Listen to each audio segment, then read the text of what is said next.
England के match को कैसा देखते हैं? इंग्लैंड जो है वो ये मैच तकरीबन हार चुका है और बड़ा जो है मुश्किल पोजीशन के अंदर। आप क्या कहेंगे? डेफिनेटली आएगा इंडिया के लिए बहुत अहम मैच था। जैसे आपने देखा कि पहला मैच वो हार गए थे। क्या कहेंगे कि इंडिया की बॉलिंग जो आपको इस मैच में थोड़ी बेहतर नजर आई है? और डेफिनेटली मेरे ख्याल से खाली बॉलिंग के अलावा I think score board pressure की वजह से भी बॉलिंग जो है वो अच्छी नजर आ रही है। एग्जैक्टली आपने देखा है कि अभी सेकंड इनिंग्स में इंग्लैंड के 600 प्लस स्कोर उन्होंने चेस करने। अनाना साहब, आप अगर इंग्लैंड की बात करें, क्रिकेट की बात करें, सना जयसूर्या ने जो है बड़ी तरह से स्टेटमेंट दिया कि अब सियासत जो है वो क्रिकेटर का काम नहीं है और क्रिकेटर्स को फोकस क्रिकेट पर रखना चाहिए। आप इस पर क्या कहेंगे? बिल्कुल, उन्होंने बहुत अच्छी बात की है। आपने देखा होगा एशिया के मोस्टली जो प्लेयर्स हैं वो अपने आप रिटायर होने के बाद वो सियासत ज्वाइन कर लेते हैं। क्रिकेट में काफी हलचल चल रही है और वकील भाई हमारे साथ मौजूद है। कैसे? शुक्र अल्लाह का, आके बाप सुनाए। और वैसा आप इस इंडिया इंग्लैंड के मैच को कैसा देखते हैं? इंग्लैंड जो है वो ये मैच तकरीबन हार चुका है और बड़ा जो है मुश्किल पोजीशन के अंदर। आप क्या कहेंगे? डेफिनेटली आएगा इंडिया के लिए बहुत अहम मैच था। जैसे आपने देखा कि पहला मैच वो हार गए थे, ये वाला मैच उनके लिए सीरीज लाइफ रखने के लिए ये बहुत जरूरी मैच था। और मेरे ख्याल से इंडिया की बैटिंग मेरे ख्याल से काबिल दाद देनी होगी उसके कि उन्होंने नो डाउट बहुत अच्छी बैटिंग की है पहली इनिंग्स में भी और सेकंड इनिंग्स में भी। और इसका 100% क्रेडिट जाता है शुभमन गिल को, जो इंडिया के नए कैप्टन हैं। उन्होंने बहुत अच्छी बैटिंग की, दोनों इनिंग्स में उन्होंने 100 प्लस स्कोर अपनी सेंचुरी की है।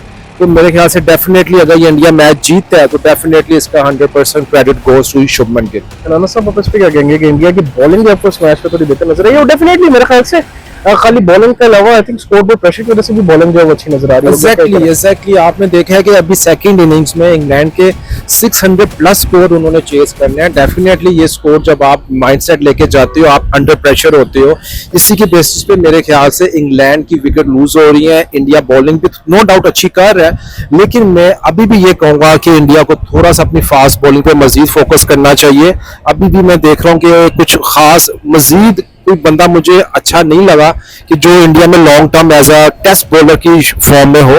लेकिन अभी यही बात है कि स्कोर इतना ज्यादा है तो एक उसका प्रेशर है, इसलिए मेरे ख्याल से England is going to lose their wickets. उन्होंने अभी तक 3 विकेटें अपने टॉप 3 जो थे उनके बैट्समैन वो हो गए आउट और अब 7 मोर विकेट्स चाहिए इंडिया को। उनके पास टाइम बहुत है, उनके पास कल का पूरा दिन है और अगर तो इंडिया शुरू के 20 ओवर्स में 2-3 आउट कर पाता है तो डेफिनेटली इंडिया ये मैच जीत जाएगा।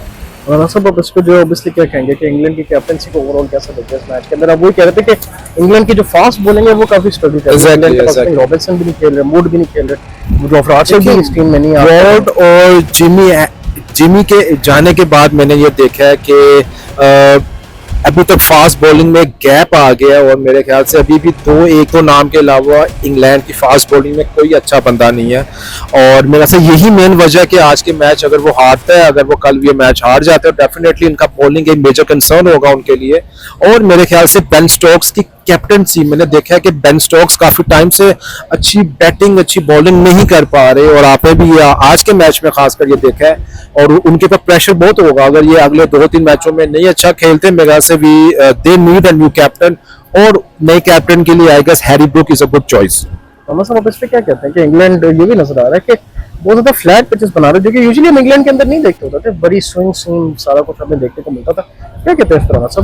बिल्कुल चेंज। लास्ट मैच में भी इस मैच में भी मैंने देखा है कि मोस्टली बैटिंग पिच है, स्विंग इतना कुछ है नहीं, शुरू के 5-10 ओवर्स में है, उसके बाद इतना कुछ स्विंग हो नहीं रहा बॉल। और मेरे ख्याल से वो यही मेन वजह है कि दोनों टीम 400-500-600 स्कोर कर रही है इजीली। जबकि मेरे ख्याल से जब कोई 1-2 साल पहले आप देखते थे आप स्विंग हो रही है ball, fast bowler out swing in swing, उनके पास फास्ट बॉलर्स भी नहीं, फास्ट बॉलर नहीं, शायद इसलिए उनका ये था कि चलो let's go with a batting pitch. मेरे ख्याल से ये इनका मेजर उनके माइंड में होगा। लेकिन वही बात है कि हमें बैलेंस चाहिए पिच जिसमें बॉलिंग भी अच्छी हो बैटिंग भी अच्छी हो।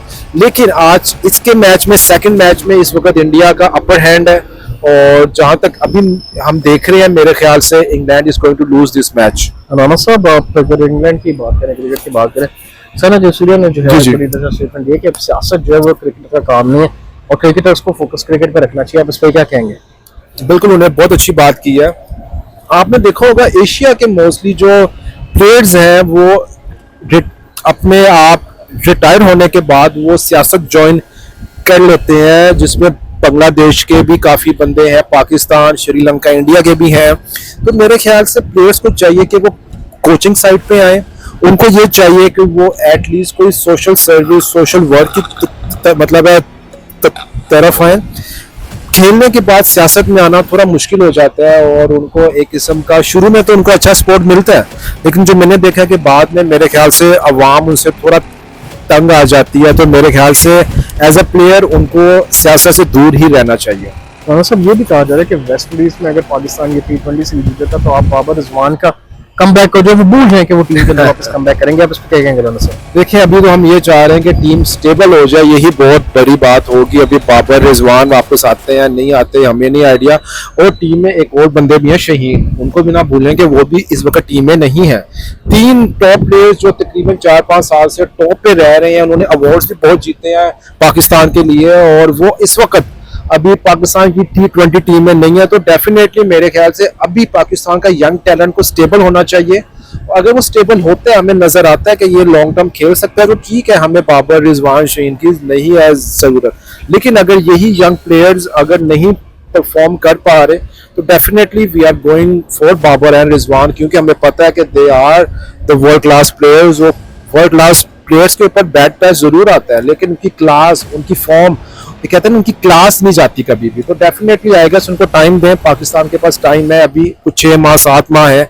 अगर इस टाइम में अगर पाकिस्तान की टीम अच्छा खेलती है तो definitely go with the team, अगर नहीं खेलती तो रिजवान बाबर को टीम में वापस ले आए। लास्टली वो क्लोज जो राना साहब, जैसे हम बड़ा फ्रस्ट्रेट हो रहे थे कि पाकिस्तान टेस्ट मैच बड़े कम खेलते हैं, वनडे कम खेलते हैं, ये सुनने में आ रहा है कि पाकिस्तान वेस्ट इंडीज की जो वनडे सीरीज है वो तब्दील शायद ना करने का जो है वो इम्कान है। पाकिस्तान ने इसकी तजवीज़ दी है, लेकिन वेस्ट इंडीज की जाने से इसका रिप्लाई नहीं है। एक तो ये शर्म की बात है कि पाकिस्तान तजवीज़ क्यों दे रहा है इस चीज की, क्या हो गया पाकिस्तान? बिल्कुल यार, क्या इनका माइंडसेट बिल्कुल शॉर्ट टर्म है कि T20 नहीं यार, हमें क्या हो गया? टेस्ट मैच देखना चाहिए हमें इसलिए तो आपने देखे कि पिछली वर्ल्ड साइकिल में, वर्ल्ड टेस्ट साइकिल में पाकिस्तान 9th में आया, 7th था, फिर 8th, फिर 9th। ये तो बहुत मतलब बुरे हालात चल रहे हैं, और अगर ऐसे रहे तो मेरे से पाकिस्तान शायद बहुत जल्दी टेस्ट टीम से भी आउट हो जाएगा। तो मेरा से नहीं, हमें टेस्ट क्रिकेट खेलनी होगी। अगर ये कोई भी जो ऐसे बात कर रहा है कि सिर्फ वनडे करवाओ या सिर्फ T20 करवाओ, वनडे भी नहीं खेल रहे, वनडे भी नहीं खेल, तो आप खेल क्या रहे हो? You are not going to play in the leagues आपका फ्यूचर नहीं है। अगर आप सिर्फ ये सोच रहे हो कि हमें लीग्स में खेलना है या हमें सिर्फ T20 में खेलना है, तो मेरे ख्याल से आप गलत सोच रहे हो। हमें चाहिए लॉन्ग टर्म की टीम हो जो वनडे खेले, जो टेस्ट खेले, जैसे पहले होता था 5 साल पहले पाकिस्तान के लेवल पे। ना भूलें कि पाकिस्तान नंबर 1 टीम भी एक टाइम पे था। तो जाहिर सी बात है कि अभी पाकिस्तान के पास मेरे ऐसे वो माइंडसेट के कोच नहीं है। शायद मैं वही कहूंगा कि पाकिस्तान को एक रेड बॉल में एक इंटरनेशनल अच्छा कोच चाहिए जो पाकिस्तान के अजहर महमूद को वापस ले आए। मुझे नहीं लगता कि Azhar Mahmood as a coach एक अच्छी ऑप्शन है, मुझे नहीं लगता ऐसा। तो डेफिनेटली मेरे से पाकिस्तान को एक अच्छी कोच चाहिए, और प्लस उनको प्लेयर चाहिए जो एक लॉन्ग टर्म माइंडसेट के साथ खेल सकें। राना साहब, thank you so much for time. आपको कोशिश कर फिर और वीडियो में ठीक है। सो यार बेहतर क्वालिटी क्रिक पल्स के पेज को लाइक करें, फॉलो करें, सब्सक्राइब करें, फॉर मोर कंटेंट लगे। सब तक के लिए मुझे और अकील भाई को दीजिए, अल्लाह हाफिज़।